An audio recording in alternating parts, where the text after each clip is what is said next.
You All are currently right. doing personal training. All right. Thank you everybody so much for coming. I'm just going to start out with, the normal just updates and check-in. We don't have too much to cover, and then we can go into our guest speakers we have today. All right. So, first things first, if any of you are not currently in the Alliance, it would be great to have you join us. In our follow-up email, we will be sending the link to join the Alliance so you can have access to these monthly meetings every month and get access to other Alliance members and kind of network and all those great things. And then for Alliance members, current Alliance members, we have our Mighty Networks, and it would be great for everyone, if you aren't already, to join that space. And as it says here, you can get live updates there. Resources we'll be posting on there. And we'll also be having events on the Mighty Networks calendar as well. And it's another opportunity to connect with each other. All right. Ronnie, that's all I have for updates and everything. I think I can hand it off to you. Sounds good. Cool. All right. So we have a lot of folks. We have a lot of finalists and some award winners in our honoree from this year. For those who weren't able to make it to our dinner, all good. But we had fun and we missed you. So um, Amin needs to take off, and I don't know if he's the furthest one afield, but he could tell you where he is in the world right now and about him, and why he needs. Well, I mean, why he needs to take off is because it's dinner time. But Amin, the floor is yours. Thank you so much, Ronnie. Well, first of all, apologies everybody because I have a small scheduling conflict. Yeah, I missed the dinner in New York and I was so jealous, but I just wanted to try and be here today just to get a sneak peek. But I'm really happy that it's recorded, so definitely be watching the recording. So for everybody that do not know me, my name is Amin. I'm the program manager of the IGLTA Foundation. My pronouns are he, him, and his. And the IGLTA Foundation is the global philanthropic arm of the LGBTQ plus Travel Association. So, long story short, our mission is to empower tourism businesses and communities worldwide to create a safe and welcoming and economically vibrant space for LGBTQ plus travelers all around the world. And we do that through three pillars, which are research, leadership, and education. And among all of these pillars, we have a lot of initiatives. I'm going to go through a little bit of the initiative very briefly because I know we're limited by time. But we carry out education and capacity building initiative where we provide training, resources, and guidance to tourism stakeholders to help them understand the importance of inclusive and how to implement best practices. One of the best examples that we have is our inclusive language guide, and I will give a big, big shout out to Billy because he was the one who created that guide for us. So, Billy, thank you so much. One of the other things that we do with the foundation, we have an important program called the Emerging Destinations and Communities Program. And this program is very important for me because I am based in Morocco, which is an emerging destination. And we define emerging destinations by destinations that are lacking the LGBTQ plus infrastructure. So what we do, we support developing these destinations in adopting LGBTQ plus inclusive policies, improving safety and visibility, and driving sustainable and economic growth through connecting with LGBTQ plus entrepreneurs in the tourism world in this destination. We also do a lot of research because we conduct global research on LGBTQ plus travel trends, needs. We have upcoming research projects related to family travel, for example, to corporate travel that are dedicated to the LGBTQ plus travelers. So we share insights to inform policies, marketing, and business strategies. And last but not least, we do a lot of networking and partnership because we believe that network is the work. So we have a lot of global events, a lot of symposiums. We are present in India, we are present in Kenya, Kazakhstan, Cape Town, South Africa. So what we try to do is basically connect the tourism leaders, LGBTQ plus advocates, and community organization to foster more collaborative and an innovative tourism work. So currently, our focus is expanding this program measuring these impacts and helping destinations demonstrate that LGBTQ plus inclusion is not only a moral imperative, but also a strategic advantage in the tourism industry.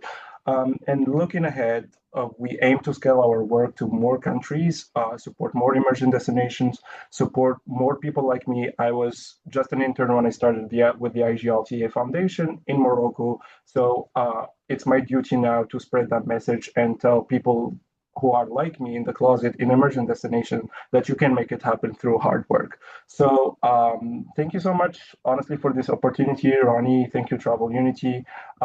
Thank you, Billy, because with people like you, our work comes to life. So we'll thrive and continue to build in a more welcoming world for all the LGBTQ plus travelers and honestly, all the LGBTQ plus entrepreneurs in the world. Thanks. Thank you, Amin. All right, so what we're going to do is we're going to stay in the young professional category. We have Nicholas Scott, who is another finalist. So Nicholas will go, and then we'll hear from this year's winner.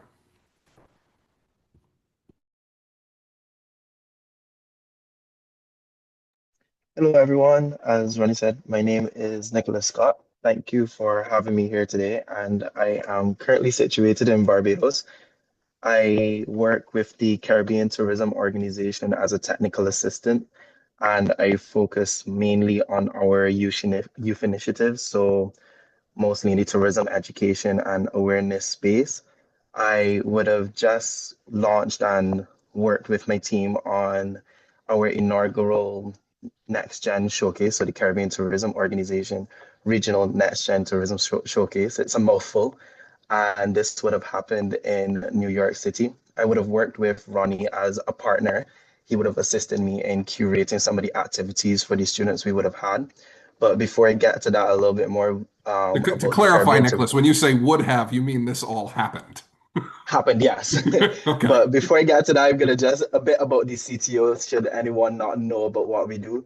So the Caribbean Tourism Organization is the Caribbean's tourism development agency, and we comprise of 25 members. So that includes Dutch, English, and French countries as well, and is a diverse network of private sector and allied members. And Travel Unity would have just signed an MOU with us. And the organization's mission is to position the Caribbean, as the most desirable year-round warm weather destination. So rather than just marketing one island, we market the Caribbean as one entire destination, not just as individual countries. And we are just looking to be the we want to be leading sustainable tourism. Our kind of credo and motto is one sea, one voice, one Caribbean, and we live by that. So yeah, that's just a bit as to what we do. For me personally, I am very youth oriented. As a youth myself, I see the possibilities that tourism could take the youth in, the opportunities that there are. So I just look to give youth all the opportunities that I would have had and leading them, in the way that they can, tap into the industry. So one of the goals of the Next Gen Tourism Showcase is essentially to show them that tourism isn't just a bubble on its own, but how it can be linked with other industries. We can't operate on our own. It's very dependent on, education, on, the private sector and agriculture, everything that you could think of, we have a foot in. So I'm trying to show everyone that they have an opportunity to tap into what tourism has to offer. And yeah, I excited to continue working with Ronnie and Travel Unity and everything that they have to do and see how CTO and Travel Unity can work together to develop the Caribbean. So thanks for having me here. And also thank you for having me as a finalist as well. Thank you. All right. And this year's winner of the Young Professional Award, Joe Jameson from Visitable. Thanks, Ronnie. It's great to see some familiar faces, by the way. So, hey, everyone. Just wanted to provide a quick intro of who we are. If you haven't heard of Visible, our sole focus is disability inclusion and accessible tourism training. Specifically, we're focused on really scaling accessibility training across the entirety of a destination in the tourism workforce or large companies by providing hands-on rollouts and providing asynchronous or self-paced training. And the reason behind why I started the company is really a personal one. From the time I was born, my dad has used a wheelchair for my entire life. And growing up, I noticed how, sometimes people would treat him differently than the rest of my family. And I quickly realized that accessibility is so much more than just ramps and elevators. It's the words people use, it's the questions they ask, it's how they face uncertainty and barriers and challenges as they pop up. And I always share my personal experiences, right, where people would ignore my dad and only speak to me, or ask an intrusive question, or even use outdated verbiage.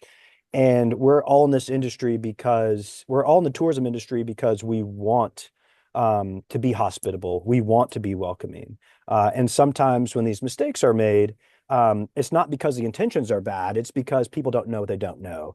And that's what we're extremely passionate about here at Visible is helping people in the tourism industry deliver on the intentions that they have to provide more welcoming experiences for people with disabilities. This past year has been groundbreaking for us. It's been a milestone. We're able to get recognized through this award, which is amazing, as well as receiving Richmond Region Tourism's Chairman Award in May. And part of the reason we got that is because just in 12 months, we trained 2,200 people within Richmond Region alone, which is something that we're extremely passionate about and just shows the kind of impact that we're trying to make. And as we look ahead to 2026, I just wanted to say I'm so excited to continue working with more and more destinations to train more and more tourism professionals, to continue working with Travel Unity, and to continue the great work that we're all doing on this call. So thanks for having me, and I really appreciate this recognition. Thank you, Joe. All right, we'll stay with the folks who were out in at the awards dinner. We'll go over to John Sage, our Inclusion Champion Award winner, which was our only popular vote category, so which means that John got a lot of votes. Okay. Thanks, Ronnie. And it was great seeing you 2 weeks ago in New York after we crossed paths in a lot of different places. Um, yeah, a few things about us. So there's three companies that, or I guess four brands. We've been doing this for 16 years. I'm a manual wheelchair user. I got recognized the need for this back in my 20s when I was traveling a lot in Europe, and it was extremely challenging to plan trips. And there was always accessibility surprises and a lot of frustration. And so our first company, Sage Traveling, has been around for 16 years and have helped thousands of people plan their trips and delivering really memorable experiences, not just sort of the basics of where to sleep, but really how do you get some of these world-class experiences? How do we make that accessible, whether it's a physical challenge or a permission challenge to be able to use an alternative entrance or whatever it might be. And so we've been doing that for a while. We also provide the majority of the accessible shore excursions in the cruise lines offer. That's been something really nice for us. And then most recently, we've been working with travel businesses and destinations, focusing on maximizing the return on investment. And so the way that we do that is through a one-stop shop approach. So we we address all five disability types of mobility, vision, hearing, neurodivergent, allergy. We work on the three pillars of accessible travel: facilities, customer service, and information. And we work in all sectors. So we work in hotels, attractions, convention centers. We've certified cruise ships, destinations, a variety of different business types. And we do that globally. Most recently, where we are looking forward to what is the industry going to be like, because historically it's been accessibility specialists who's been carrying the banter for people with disabilities. But we know that that's not going to be enough. There are these huge companies like airlines and cruise lines and things like that, that they will need to get on board with accessibility in order to really make a huge difference forward. So we're really working on that. Been working on this for about 5 years, meeting with executives across the industry, and we're really seeing some momentum.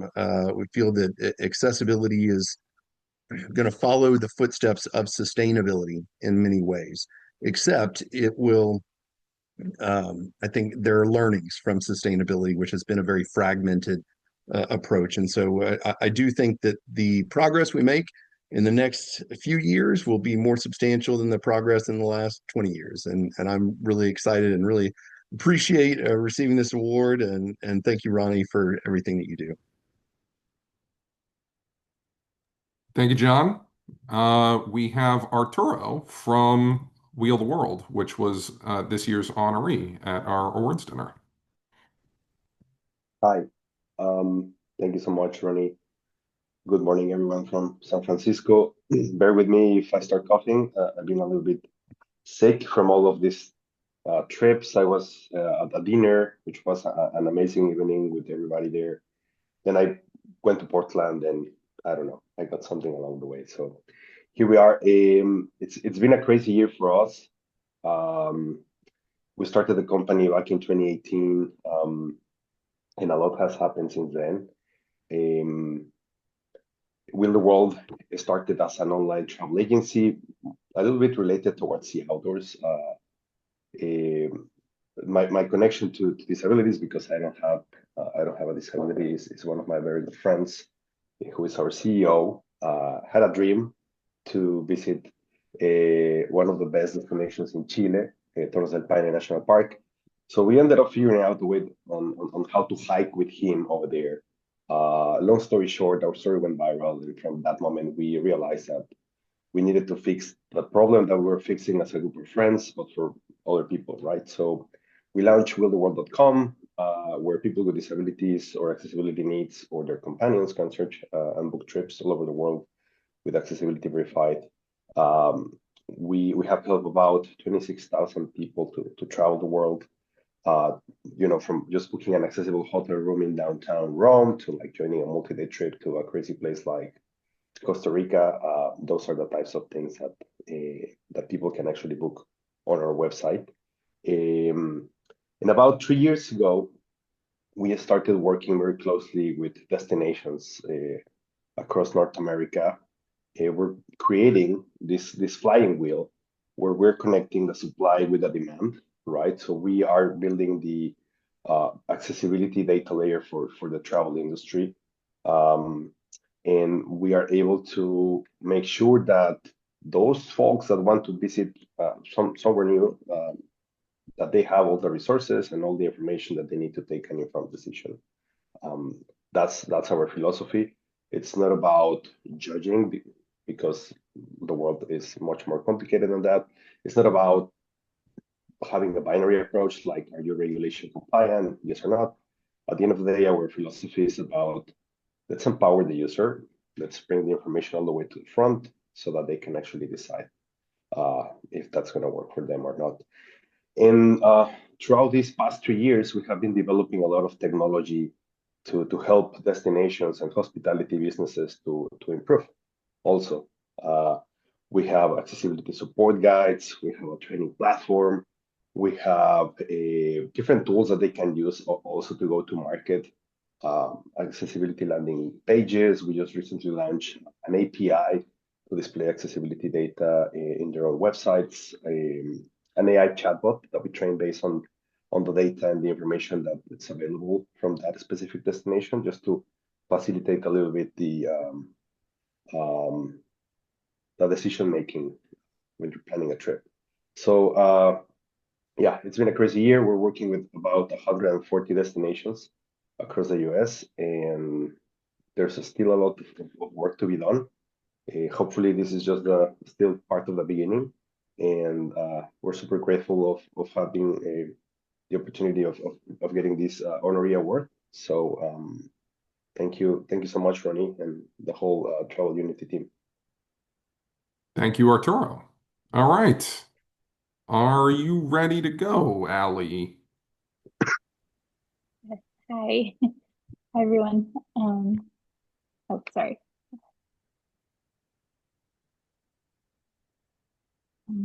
Okay. Hi. It's really nice to be here. Thank you, Ronnie, for inviting me, and also for the recognition as a finalist. I work with food allergies, specifically and those traveling with them, both with people who are just managing food allergies and trying to travel for the first time, for example, just trying to figure out what that looks like, to also working with tourism boards, hotels, and other tourism like resorts to try to make it more inclusive for those of us who are managing food allergies. I've had them my entire life and have been a traveler for most of that time. And as it's been a big passion for me, I love to be able to help other people who are interested. And with food allergies, there's 33 million Americans who have them, and it's, a different accessibility issue than a lot of you are sharing about, which is so interesting, by the way, to hear all of the amazing things you're all doing. But it's sort of food allergies are sort of left out of a lot of conversations, and still sort of something that needs to be considered in a lot of the travel spaces. John, I'm interested to hear more about what you're doing because I heard you mention allergy. But I basically, consulting with a lot of different people and trying to make food allergy and environmental allergies as well something that is considered more in the travel space. Thank you so much, Allie. Yeah, and it's something I will just say that when I tell people when we're talking about inclusion, if you can't eat, you're not going to feel really great about your experience. So, it's the thing I lean on is being gluten-free is just as much a part of DEI inclusion, whatever you want to call it, as anything else. All right. Do we have da, da, da, da. Julia, are you? Yes. Oh, Hi. there you are. Hello. Perfect. Hi, everyone. Thank you so much for the space and the recognition.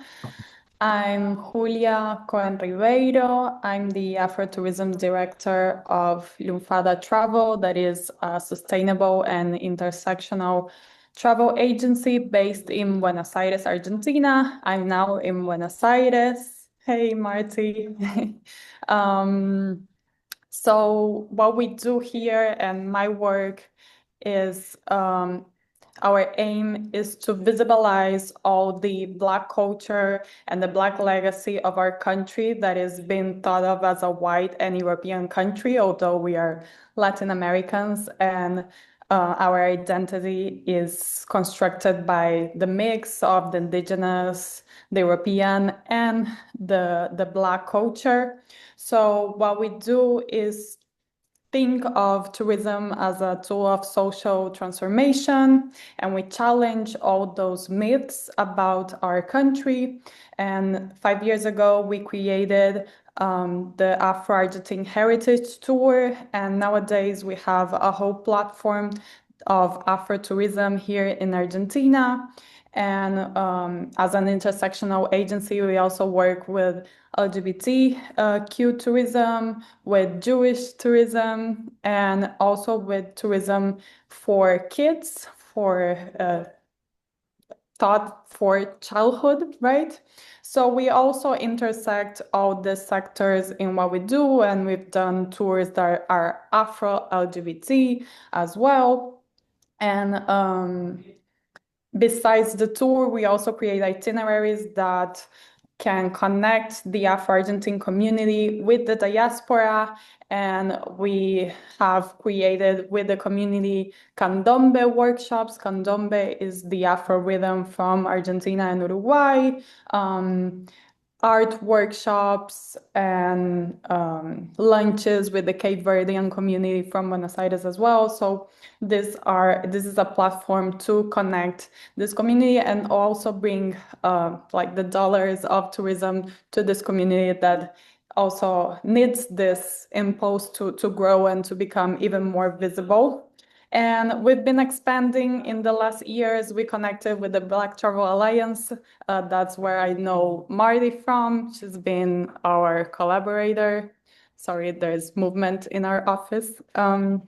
And we also do research. We do a lot of research to expand the tours and the experiences to other parts of Argentina, not only the capital.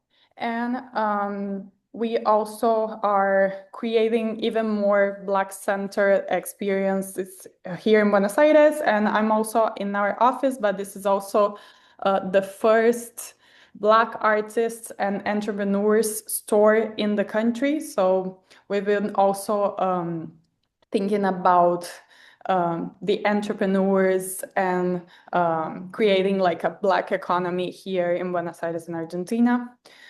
So yeah, that's what we do. We've been trying to also like change and change the narrative of our country and contribute to this Afro-Argentine Renaissance that is going on in the present. Julia, we have a little more time than I thought, and you have all sorts of art behind you. Do you want to tell us a few stories about some of the art and Okay, fashion that you've got behind you? okay, yeah, of course. So let me bring some of it. Well, I have this book that I'm really proud to own. Some of the things that come to the store, sometimes we buy them. So this is a book about Oscar Alemán. He was Afro-Argentine musician from the north of Argentina, and he was the guitar player of Josephine Baker as well. You're You may good. know. Yeah, keep going.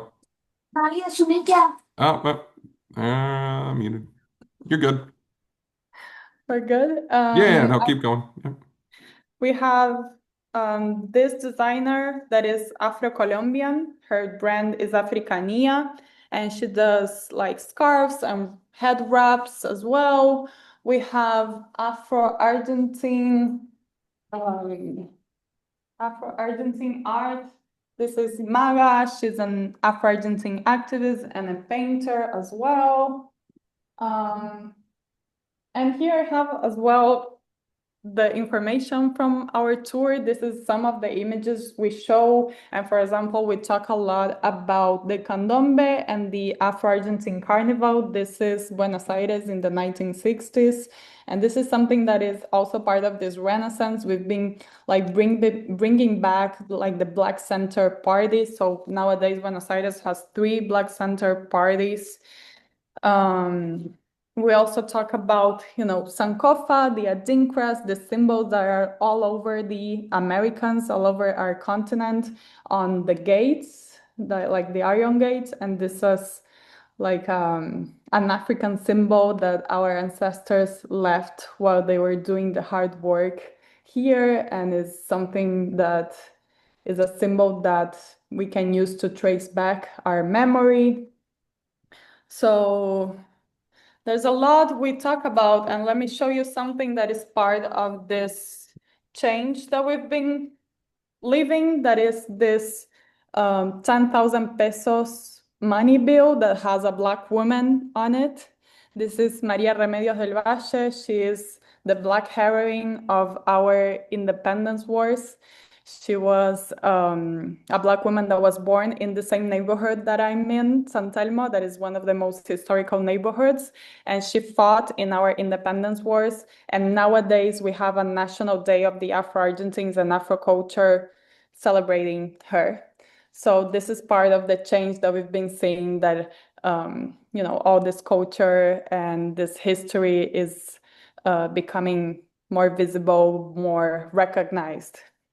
Awesome. Thank you, Julia. No, thank you so much. All right, we're going to go to another part of the world. We got Shebs. Hi, thank you for having me. Apologies, I couldn't make the awards. I am based in the UK and I did try and come, so apologies. And congratulations to John for winning as well. I would love to have been there. So I am Shebs Alom. I'm a travel journalist, but I like to call myself a storyteller. I say that because the titles or the bylines or the podcast and TV work that I do is all about storytelling and it's at the heart of everything I do. So I tell stories through travel, conversations, through people, often those voices that aren't heard loudly enough, I would say. And as I said to you, I do it through my podcast, TV work.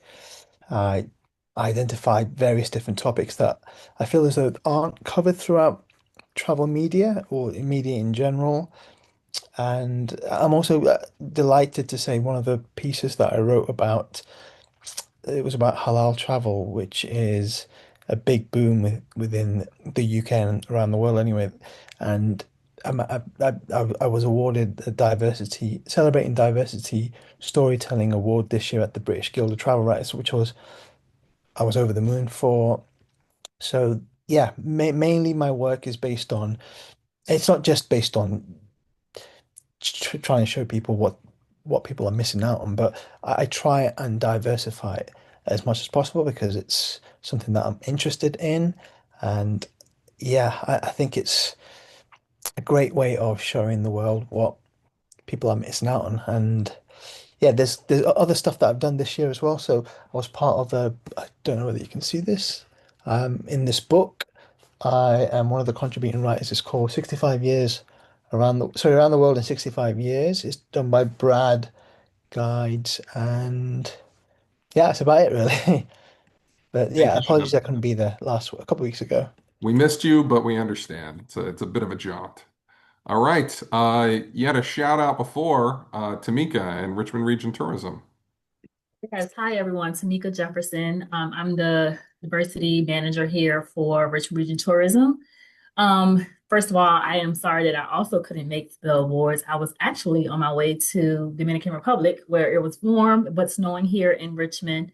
But thank you for the honorable shout out, Joe.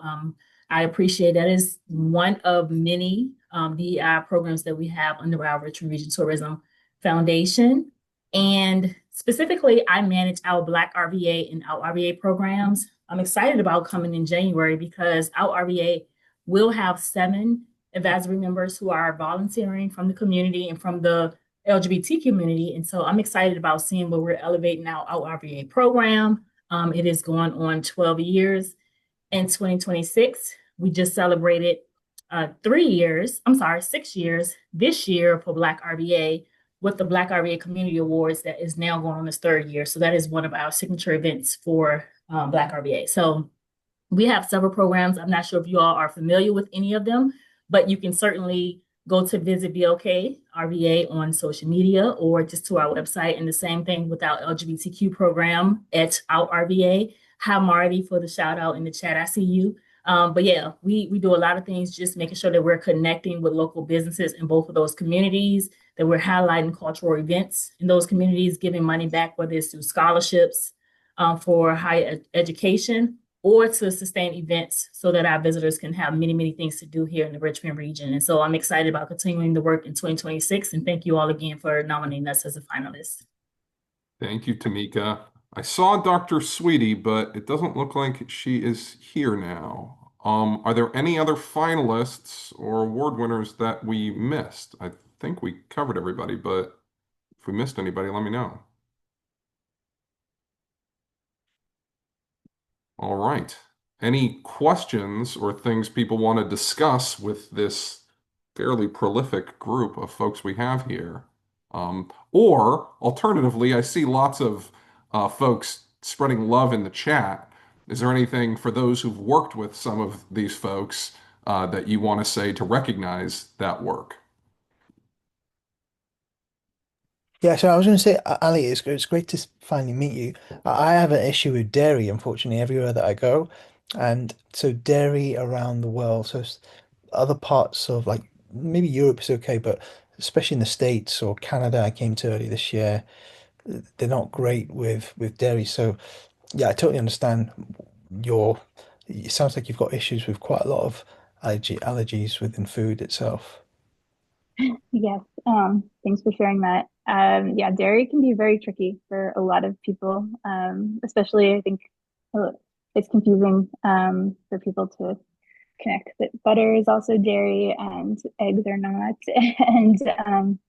And so there's definitely a lot of education that needs to go around all food allergies, but certainly dairy I think is quite confusing to a lot of people. So I'm sure that's been a bit challenging. But yes, yeah, I manage a bunch of allergies, but not dairy is not actually one of mine. But yeah, Oh, IG. lucky you. Yeah, eggs is people do get confused with eggs. People always say, "Oh, you can't have eggs." Then I'm like, "No, eggs is fine." Yeah. Yes, it's confusing. Is it IgE? Is it like a do you carry an EpiPen or epinephrine or I say that again, sorry.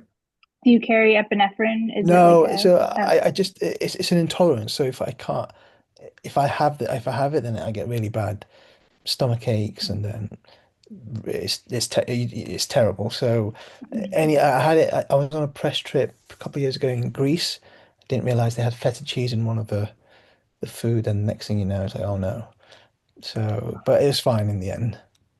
so But thanks for usually saying now, hi. wherever I go now, I usually let everyone know that yes, there is the issue. But yeah, it's a problem when you travel, anyways, because not everyone understands it. So that's a problem. And surprisingly, the United States is not great actually with allergy or intolerance as much as I thought they might be. But like Canada this year, I went to they still weren't great with like coffee and stuff. I'd say, do you have alternative milk? And they're like, no, it's just milk. And they're like, okay, so nothing you can do, unfortunately. I think it's definitely hit or miss depending on where you are in both locations. Certainly, some of the main cities, especially the Northeast in the US, is quite good. Massachusetts, for example, which is where I'm from, I live in Philadelphia, but Massachusetts had a law that was passed, and there's actually a lot more awareness than there ever was when I was a kid growing up, as far as training and like what staff should be aware of in a restaurant, and having something that says at the bottom of the menu to let your server know if you have a food allergy. Although those things can be a bit confusing because it doesn't mean that every restaurant is able to accommodate that, but it's definitely brought a lot more awareness to Massachusetts, for example. And there are some states like that, but yeah, it's definitely it really depends on the restaurant, the people that you're talking to, and yeah, and some locations are easier than others. And the same globally. It's you know, the U.S. has a big population of food allergies, but there are a lot of countries that don't. So, as far as education goes, and just like an understanding of how food allergies work and how serious they are, when there's not a lot of prevalence in that country, it's really hard, I think, for people to understand what they would need to do to make it something safe and how that all works. So yeah, there's a lot of education to be done. Absolutely. So I know we have a lot of folks who came to support and hear, and that's awesome. I want to give people who haven't had a chance to talk yet, who have news to share or things to talk about, a chance. Marty, if you're voiceable, Black Travel Summit just happened. If you want to tell folks about how that went and such, and let them know about Milwaukee. Yes, you guys, I knew Ronnie was going to call on me, so I just got myself prepared because I can't always make these, but he always makes sure I say something. So the first thing is congratulations to Ronnie as he was a recipient for our Ally of the Year award for Black Travel Summit 2025. So shout out to you. I just asked my team, did anybody get his address to send him his gifts? And I see that we did not. So I am sorry. I will get that from you as soon as you get off of here, but we did just have Black Travel Summit in Brazil. It's the first time that a summit or a travel conference of this, I guess, what do you call that? Capacity happened, and we were wildly successful, but even more so, I think for us, the biggest thing is we were able to inject about 400,000 back into the Afro-Brazilian community. We were very intentional with choosing Brazil because of all the Afro tourism products that they have put in. And so for those of you guys who don't know, Brazil has the highest population of Black people outside of the continent of Africa. So it's very important for us to connect the diaspora in this way. We are having it next year in Milwaukee. You all are invited. We were also intentional about choosing Milwaukee because there's so much Black history that happened in Milwaukee, and with America also celebrating 250 years next year. Milwaukee was an extremely important place for the Great Migration and how African Americans moved upwards that way. really, I wanted to also say for Julia, because she did not give herself a lot of credit. For those of you guys who don't know, there are several countries in Central and South America who went through a process called Blancora, where they made sure that they erased everything that was not white. And so for Julia and for Lunfarda to be able to create something as monumental as Lunfarda Travel with their own funding and no funding from the government, and to really be able to bring out these Black stories that have tried to literally be erased is phenomenal, is impactful. Because when I went to Argentina the first time, I didn't know that Black people even existed in there, because that's what's never shown to me. When I went back with them and I was able to see how they've been able to literally change Buenos Aires is so phenomenal. And again, she didn't put 10 on a 2, as we say. She didn't emphasize how much they're being able to really do this work, but being able to just show you their modern day heroes. So even the Lady Maria, who she's talking about, she now has a statue in the San Telmo neighborhood. She's now on the actual dollar, but she was the reason that multiple people were saved during their war. So just things like this are things that you'll learn on this tour, and is incredibly, incredibly impactful to that city. But also Tamika, and what she's doing at Black RVA. If any of you destinations ever want to know how are we able to take one niche or one group of people and make sure that we're amplifying them in one way, the way that Black RVA is doing it is the way that I tell everybody else. This is the blueprint. You don't have to only do it for Black people. You can do it for Asian people. You can do it for Mexican people. You can do it for differently abled people. But they are the blueprint, and one of the only DMOs within America to actually have that separation, to say, we care about this niche and we're going to put money behind it so much that it's now a separate entity that has separate employees, and everything is not coming out of one budget. So shout out to those ladies. Obviously you guys can see that I'm passionate about Black travel, but when brands ask over and over how it should be done, this is how it should be done. So I'm gonna put myself on mute now. You probably shouldn't have asked me to talk, Ronnie, but I am glad to be here, and congratulations to all the nominees and the winners. I never regret it. Thank you, Marty. And I will say to Tamika and everybody that, people love case studies, and Black RVA and Out RVA are definitely initiatives that I always point to, as well as their focus on accessibility. So Richmond is definitely out front in terms of doing this work authentically and systematically and thoughtfully and all those sorts of things. Anybody else with news or recognition or anything else that people want to share? Otherwise, I'll wrap up and tell you a few more things where we're at and going. But last chance to say things briefly or lengthily.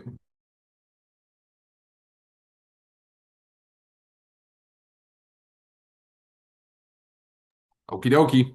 So, we are in earnest launching working groups, which will consist of Travel Unity's directors, advisors, alliance members, and then others who want to contribute to these. And when we say working, we mean a very specific lane. Obviously, people have the rest of their lives, and we're not expecting that every second is going to be spent on this, but the point of these groups is to progress this work of Travel Unity. So one of them is going to be about advocacy, and that's something we're leaning in further on. I'll talk about one of the initiatives that we're working on that we started sharing on LinkedIn over the past few days. But really, this idea on advocacy is, how can Travel Unity work with the groups that are already in the travel space, but also other civil rights, human rights organizations globally, to say, okay, you're trying to make sure that people have these full lives. Well, travel should be a part of that. Career paths should be a part of that. So, yeah, for those of you who have already done advocacy in whatever ways in your day-to-day lives, if this is something that's of interest, feel free to reach out and we could talk about what that looks like. We'll have an alliance working group. So how do we continue to build and strengthen this community? How do we make sure these meetings are of use? How do we find other benefits, etc.? Marketing. So yes, this is around how Travel Unity talks about its work, but just as importantly, if not more importantly, it's about talking about the work that everybody else is doing. So part of that will be around case studies. How do we share what folks are doing so others can learn and build off of that. Research, we've always had relationships with the academic world, but not all research needs to be academic research. So how are we finding that data that already exists and getting data that doesn't yet to be making the case for the travel industry to continue to do this work? And then youth and workforce. So we've done a lot around getting high school and college students to conferences this year. We worked with National Tour Association, American Indigenous Tourism Association, IGLTA, so with Amin and the folks from there, as well as Visit Greater Palm Springs. We had an LGBTQ plus student summit, and then we worked with Maine Tourism Association to have students at a workforce event up there. So continuing to do more, introducing young people to the travel industry. And another thing that we're going to be launching is our travel grant program. So getting 18 to 25-year-olds who've never been to a destination regionally to go and experience that destination. So again, if anybody's interested in getting more involved, can certainly talk to you about that. So advocacy, we're working with New Disabled South on an initiative for how we can make recommendations locally, state-wise, and federally in the US to push forth public policy that makes travel more welcoming to people with disabilities. So we are going to have a few meetings that are going to be a smaller subset of folks, but we also have this survey that we want a wider array of people with disabilities or who are travel with people with disabilities or just are kind of generally aware of the space to share those thoughts so we can come up with those policy recommendations. So yeah, that's where we're at, where we're going. Happy to answer questions. And otherwise, we have a sort of last call for anything you want to say. Otherwise, you get your time back.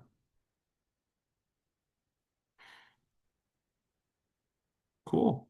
Well, great to see everybody. Thanks everybody who spoke today. Thanks to everybody who came out to support. And it's amazing to see this work continuing globally. And I'm very happy that we have this network of folks who are pushing all of this forward. And it's always the time to do it, but this is more the time than any time. So thank you to everybody for everything you do, and hope all of the holidays are great for you, whatever you're celebrating or not celebrating.